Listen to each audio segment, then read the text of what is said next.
Medium ওয়েভে 505 মিটারে অর্থাৎ 594 কিলোহার্টজে। এখন শুনবেন যুববাণীর অনুষ্ঠান অল্প অল্প গল্প কথা। সঙ্গে থাকবেন মেঘা মান্না।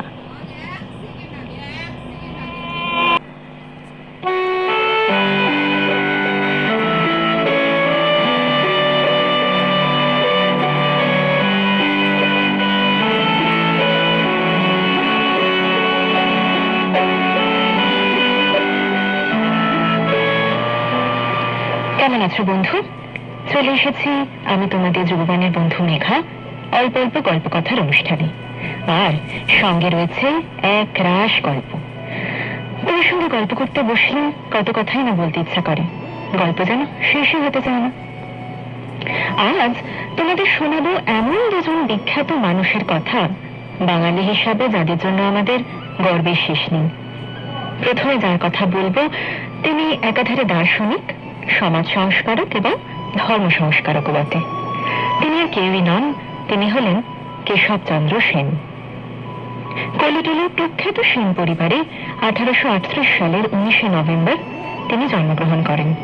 আর ছোটবেলা থেকেই তিনি শান্ত, দয়ালু, কিন্তু তার স্বাধীন চেতা মন আর অন্যান্য সমস্ত চারিত্রিক গুণ দেখে তার অভিজ্ঞ পিতামহ রামকমল সেন বলেছিলেন, পরবর্তীকালে এ ছেলে দৃঢ় ব্যক্তিত্ব সম্পন্ন মানুষ হয়ে উঠবে।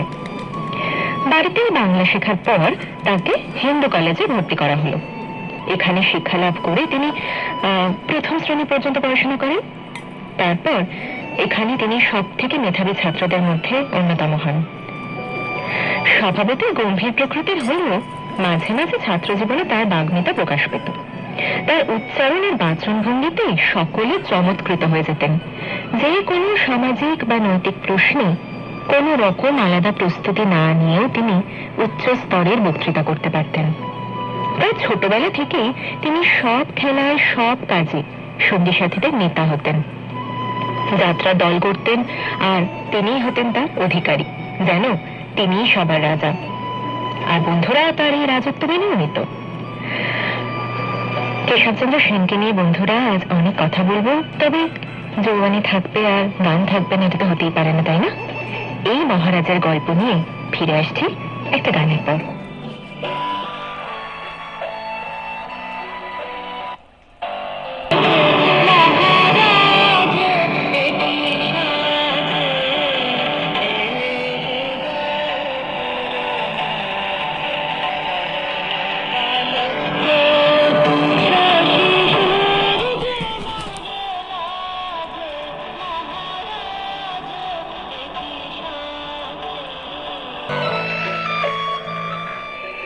বন্ধুরা, ফিরে এলাম শিল্পী শাহানা বাজপেয়ীর কণ্ঠে একটি গানের পর। আজ অল্প অল্প গল্প কথার আসরে কথা বলছি কেশবচন্দ্র সেনকে নিয়ে। ছোটবেলায় তিনি যেসব বুদ্ধিমত্তার পরিচয় দিতেন তা নিয়ে অনেক মজার গল্প আছে। একটা বলি শোনো। সে সময় গিলবার্ট নামে একজন ফরাসি জাদুকর এসেছেন এবং তিনি কলকাতায় কলকাতাবাসীদের মধ্যে হাত সাফাইয়ের নানান রকম কৌশল দেখে একেবারে চমকে দিচ্ছেন সবাইকে। ভাবো একটা, এই সময় বালক কেশবচন্দ্র একবার মাত্র সে সমস্ত ম্যাজিক দেখেই সেই সব খেলা দেখাতে শুরু করে দিলেন। কোন সাধারণ শিশু কি এমনটা করতে পারে? ইংরেজি সাহিত্য আর বিজ্ঞানের প্রভাবে তিনি গভীরভাবে বাইবেল অধ্যয়নে এবং ঈশ্বরের একত্বে বিশ্বাসী হয়ে ওঠেন। ফলে স্বাভাবিকভাবেই আবাল্য অভ্যস্ত মূর্তি পুজো এবং সমস্ত আচার আচরণ তিনি ত্যাগ করলেন। জানো বন্ধু, যে কোনো বিতর্ক সভায় কেশবচন্দ্র প্রস্তুতিহীন ভাবে বক্তৃতা দিতে পারতেন, আর সেই প্রতিভাকে তিনি আরো ধারালো করে তোলেন যাতে ধর্মীয় শক্তিতে অন্যের উপর প্রভাব বিস্তারের ক্ষমতা তৈরি হয়। এই ক্ষমতাই পরবর্তী জীবনে তাকে ভীষণ সাহায্য করেছিল। তার যা যা কিছু পড়াশোনা সব কিছুরই লক্ষ্য ছিল ভবিষ্যতের পথ নির্দেশের জন্য সত্যের সন্ধান, আর দর্শন আর তর্কশাস্ত্র ছিল তার বিশেষ প্রিয় বিষয়।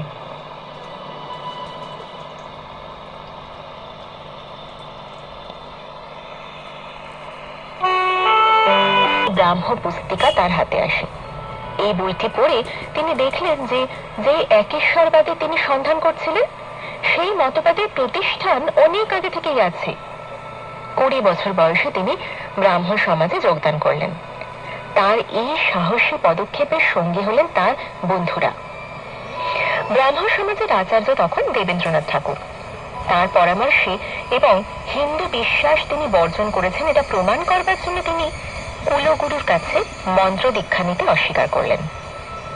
পরিবারের গুরুজনেরা নানান রকম ভাবে তাকে বোঝালেন যে ধর্ম ধর্ম করে জীবন কাটালে জীবিকার সংস্থান হবে কিভাবে।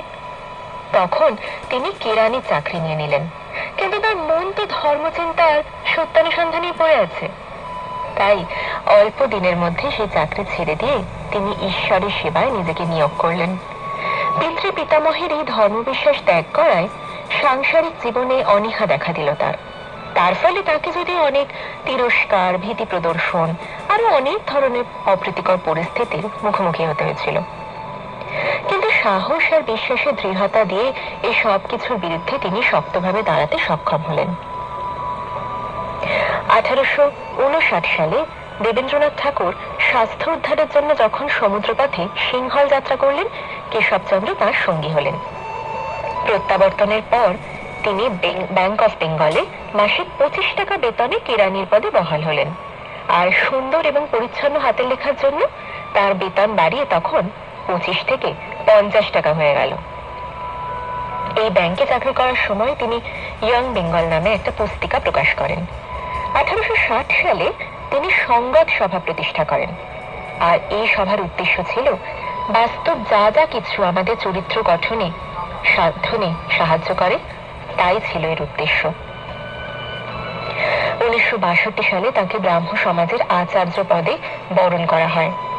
ওই বছরই তাকে সমাজের সম্পাদকও করা হয়। তিনি আদি ব্রাহ্ম সমাজের সম্পাদক হিসাবে কিছুদিন দায়িত্ব পালন করলেও এই আদি ব্রাহ্ম সমাজ তিনি ত্যাগ করেন 1865 সালে।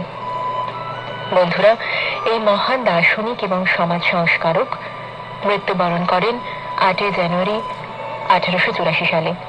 কিন্তু মৃত্যুতেই তো সবটা শেষ নয় বলো, দেহাবসানের পরেও তিনি থেকে যাবেন আমাদের হৃদয়। বন্ধুরা, মনটাকে একটু গান গান করছে, চলো তাহলে একটা ভীষণ সুন্দর গান নিয়ে ফিরে আসছি গানের পরে।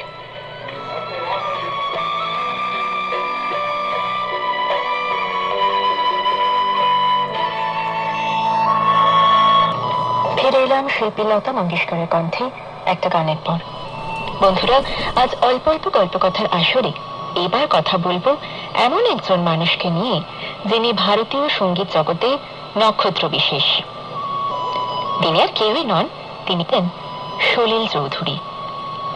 রবীন্দ্র পরবর্তী যুগে বাংলা গানের সার্থক কম্পোজার হিসাবে তার কথাই সবার আগে মনে আসে।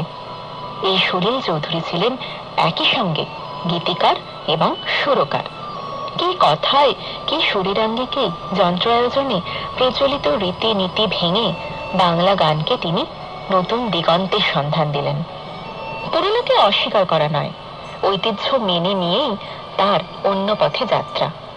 ছোটবেলা থেকেই তিনি সঙ্গীতের আবহে মানুষ। তার বাবা জ্ঞানেন্দ্র চৌধুরী পেশায় চিকিৎসক হলেও গান বাজনার বিশেষ অনুরাগী ছিলেন। তবে সলিল সবচেয়ে লাভবান হন দাদা নিখিল চৌধুরীর সঙ্গীতময় সান্নিধ্যে এসে। ছোটবেলাতেই এইভাবে তৈরি হয়ে গিয়েছিল গান, আর প্রথম থেকে তার সঙ্গী ছিল বাঁশি। দারুণ বাঁশি বাজাতে পারতেন। ভালোবাসা জিনিস এই বাঁশির ব্যবহার তার গানে বিশেষভাবে দেখা যায়। এছাড়া নানা যন্ত্র বাদনেই তিনি পারদর্শী ছিলেন। 4 দশকের প্রথম দিকে কলেজ বিশ্ববিদ্যালয়ে পড়বার সময় প্রগতিশীল গণ আন্দোলনে সামিল হন সলিল চৌধুরী। যুক্ত হন ভারতীয় গণনাট্য সংঘের সঙ্গে। বিনয় রায়, জ্যোতিরিন্দ্র মৈত্র, হেমাঙ্গু বিশ্বাসের গান তাকে সঙ্গীত রচনায় উদ্বুদ্ধ করে। এইভাবে গণসঙ্গীত রচনার মধ্যে দিয়েই তার গানের অঙ্গনে প্রবেশ। সলিল চৌধুরীর কলমে একে একে উঠে আসলো তেভাগা আন্দোলন নিয়ে হে সামালো, বা ধরো ও আলোর পথযাত্রী, বিচারপতি তোমার বিচার, হাতে মোদের দেবীকে, আমাদের নানান মতে, এমন কত না গান। নিছক স্লোগান ধর্মী একদমই নয় তার গান, বরং গানকে কম্পোজিশন হিসাবে সম্পূর্ণতা দেওয়ার এক সচেতন লক্ষ্য ছিল তার। পাশ্চাত্য সঙ্গীতের সঙ্গে তিনি মিলিয়ে দিলেন দেশি মেলোডি।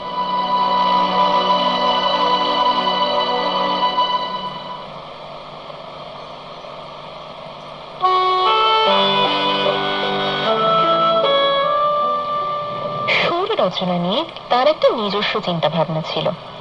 রেকর্ডে তার যে গানটি সবার আগে প্রথমে প্রকাশিত হয় তা হল গণসঙ্গীত নন্দিত দেশ দেশ আমার এবং নবারুণ রাগে।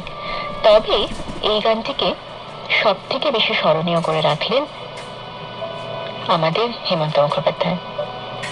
আর হেমন্ত মুখোপাধ্যায় তার অনেক গান রেকর্ড করেছিলেন। যেমন ধরো কোনো এক গায়ের বধূর কথা, কাহিনী ধর্মী এই গানটিকে হেমন্ত মুখোপাধ্যায় আমাদের কাছে পৌঁছে দেন। তিনি কয়েকজন কবির কবিতাতেও সুর দিয়েছিলেন। যেমন ধরো সুকান্তের অবাক পৃথিবী, রানার না ঠিকানা, বা ধরো সত্যেন্দ্রনাথ দত্তের পালকি চলে। সলিল চৌধুরী তার অভিনব সুর এবং ছন্দবিন্যাসের মাধ্যমে কথার সঙ্গে চমৎকার মেলবন্ধন ঘটালেন গানের। বন্ধুরা, আজ সলিল চৌধুরী জন্মদিনে তার কথা তো বলবোই, তবে তার পাশাপাশি থাকবে তার সুর দেওয়া গান। চলো তাহলে আরো অনেক গল্প নিয়ে ফিরে আসছি একটা গানের পরে।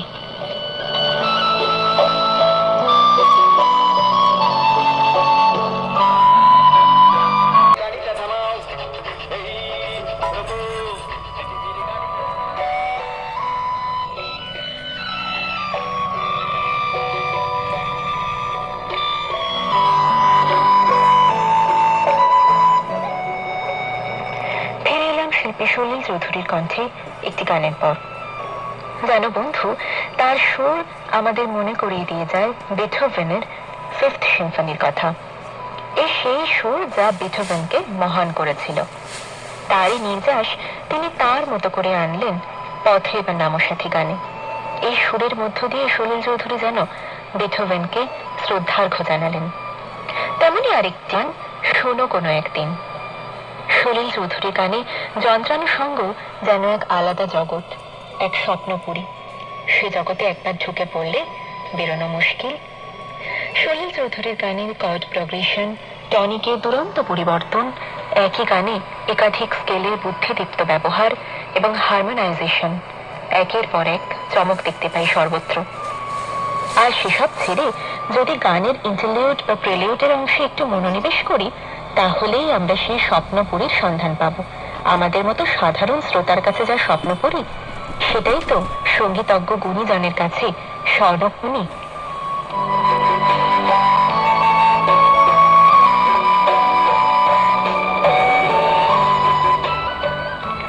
সলিল চৌধুরীর গানে যন্ত্রানুষঙ্গে তিনি সবসময় নিজস্ব স্বাক্ষর রেখেছেন, যাকে সঙ্গীতজ্ঞ এবং সঙ্গীত পিপাসু মানুষের চিনতে কখনো ভুল হয় না।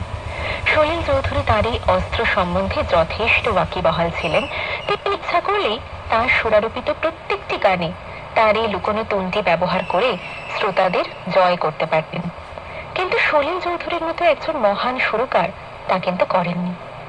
তার গভীর প্রজ্ঞা, তার মনন, তার পরিমিতি বোধ, এই সব কিছু দিয়ে তিনি আমাদের সবসময় সমৃদ্ধ করে গেছেন।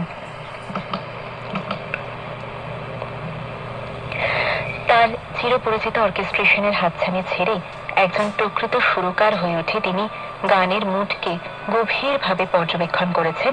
তারপর শব্দে চেনা রাস্তা ছেড়ে হাতে তুলে নিয়েছেন নৈশব্দ আর ছোট ছোট বিরতিকে, যা দিয়ে তিনি তার যে কোনো সৃষ্টিকে অমরত্বের কাছাকাছি পৌঁছে দিতে পারতেন। আর তার ফলে তার এই সব গান কখনো নগরের রাজপথে দাঁড়িয়ে থাকে না, সে দিব্যে গিয়ে বসে প্রান্তিক মানুষের কানে। যেমন পথে বা নামসাথীর ইন্টারলিউডে সে হারমোনিক কোরাস, হারমোনি দিয়ে তৈরি আরেকটি গান সুরের এই ঝড়ো ঝড়ো ঝরনা। এই সলিল চৌধুরী 60-এর দশকে ক্লাসিক্যাল এপিক থেকে সম্পূর্ণ বেরিয়ে গিয়ে হাত ধরলেন জ্যাজের। তৈরি হলো পুরোপুরি জ্যাজ নির্ভর গান, যে গানটা তোমরা শুনলে, এইরকম পৃথিবীর গাড়িটা থামাও। আসলে তো বিদ্রোহেরই গান, বিদ্রোহ যে পুরনোকে থামাতেই চায়। অল ইন্ডিয়া রেডিও থেকে সলিল চৌধুরীর একটি ইন্টারভিউ নেওয়া হচ্ছিল। সেখানে তিনি অনেক বিখ্যাত গান তৈরি হওয়ার পিছনে প্রভাবের কথা বলেছেন। বন্ধুরা, সলিল চৌধুরী এজন্যই সাধারণ কেউ নন, তিনি একজন মিউজিক্যাল জিনিয়াস। তবে বন্ধু, ওরের কাঁটা বলছে সময় প্রায় শেষ। আজ তোমাদের সঙ্গে ছিলাম আমি, তোমার যুববাণীর বন্ধু মেঘা। আবার কোনো একদিন চলে আসবো তোমাদের সঙ্গে আড্ডা দিতে। ততদিন পর্যন্ত খুব ভালো থেকো, আনন্দে থেকো, আর অবশ্যই শুনতে থেকো যুববাণী। আজকের মতো টাটা। আর যেতে যেতে তোমাদের জন্য সাজিয়ে রেখে গেলাম লতা মঙ্গেশকরের কণ্ঠে এবং সলিল চৌধুরীর সুরে এই গানটা।